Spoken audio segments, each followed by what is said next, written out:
এমনিতেই ভীষণ ঠান্ডা আর তার উপর ঘুটঘুটে অন্ধকার। রাস্তাটা জুড়েই একেবারে অন্ধকার, আবার চারিদিকে ভালোই কুয়াশা। এর মধ্যে আমরা দুজনেই বেরিয়ে পড়লাম। কোথায় যাচ্ছি অবশ্যই দেখাবো। সারাদিন কাজকর্ম আর ব্যস্ততার মধ্যে থাকার পর দিনের শেষে একটু রিল্যাক্স করার জন্য প্রায়শই তোমাদের দাদা ভাই আমাকে এদিক ওদিক নিয়ে যায়।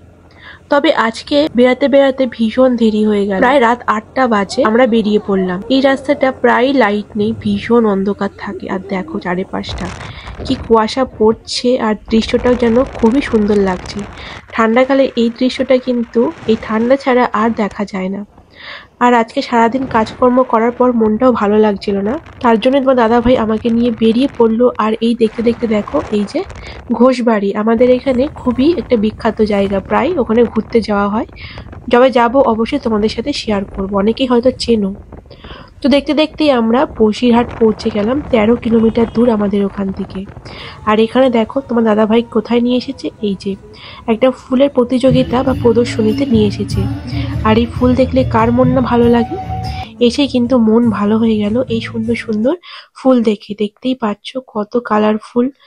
আর প্রতিযোগিতা হওয়ার জন্য এখানে কিন্তু অনেক ফুলই বা যাই হোক লেবু গাছ আছে, সবেদা গাছ আছে, অনেকে কিন্তু প্রাইজ পেয়েছে। আর এই দেখো কাগজ ফুল, এত কালারের যে কাগজ ফুল হয় সত্যি আমার জানা ছিল না। সাদা, লাল, গোলাপি ইত্যাদি দেখেছি, কিন্তু অরেঞ্জ কালারের কাগজ ফুল আমি প্রথমবার দেখলাম। দেখতেই পাচ্ছ অরেঞ্জ কালারের কাগজ ফুলটা ভীষণ সুন্দর ছিল।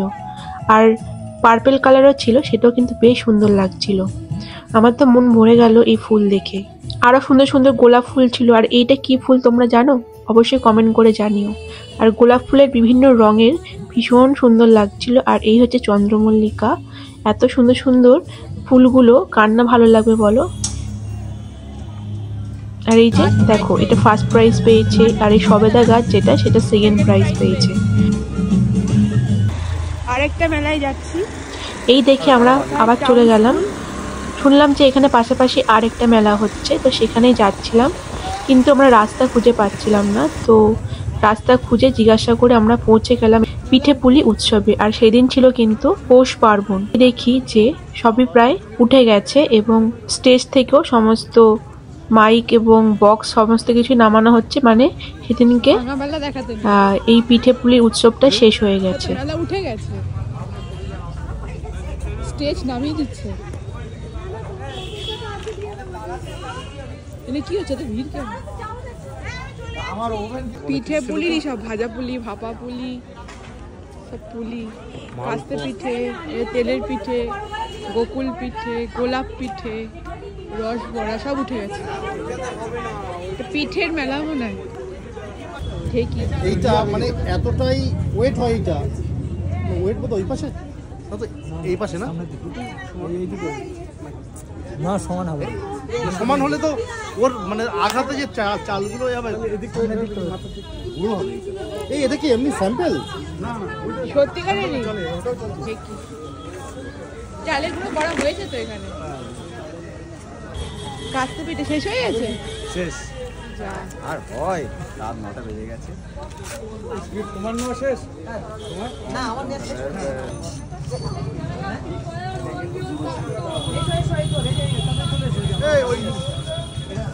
ও কাস্তে পিঠে ওটা হচ্ছে এখনো, তো হচ্ছে, লাইন লাইন দিলে হবে। শেষ হয়ে গেছে বলছে না, আমার হাঁড়ি শব্দ করা শুরু করে দিলে মানে হয়ে যাবে। তো দেখতেই পারলে কোনো মেলায় তো খাওয়া দাওয়া করতে পারলাম না, তো পাশেই ছিল মল, সেখানে টুকটাক কিছু জিনিস কিনলাম। আর যেহেতু খুব খিদে পেয়েছিল, কি খাবো করে করে এই ক্রাঞ্চি একটা বার নিয়েছিলাম। তোমাকে বানিয়ে দিলাম, যাও হ্যাঁ ঢোকাও। আমি এটা খাবো। কোনদিনও চাবি ঠিক থাকে না, গাড়িটাকে আমি চালাই।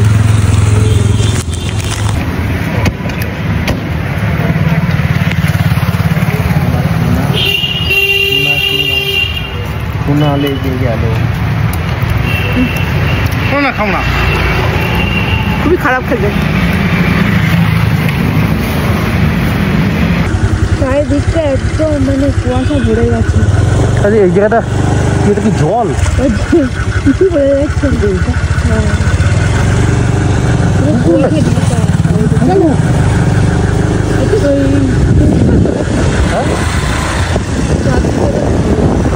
এখন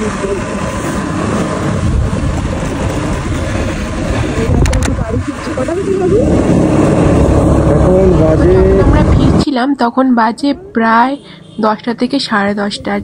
ভীষণ দেখো কুয়াশা আরও কিন্তু পড়ছে। তো ফিরতে ফিরতে আমরা দেখলাম আমাদের এখানে বনবিবির পুজো হয়। তোমাদের এখানে হয় কিনা বা চেনো কিনা অবশ্যই জানিও, আমি তো আগে জানতাম না। তো এখানে আসার পর দেখলাম যে বনবিবি বলে এক দেবতার পুজো হয়। তো সেই ঠাকুরটা কিন্তু যাচ্ছিল রাস্তা দিয়ে। তো এই দেখতে দেখতে আমরা বাড়ি ফিরলাম। তো এই ছিল আমাদের ব্লগ। আজকের এই ছোট্ট ব্লগটা তোমাদের কেমন লেগেছে অবশ্যই কমেন্ট করে জানিও। দেখা হবে আবার নেক্সট ভিডিওতে। টাটা।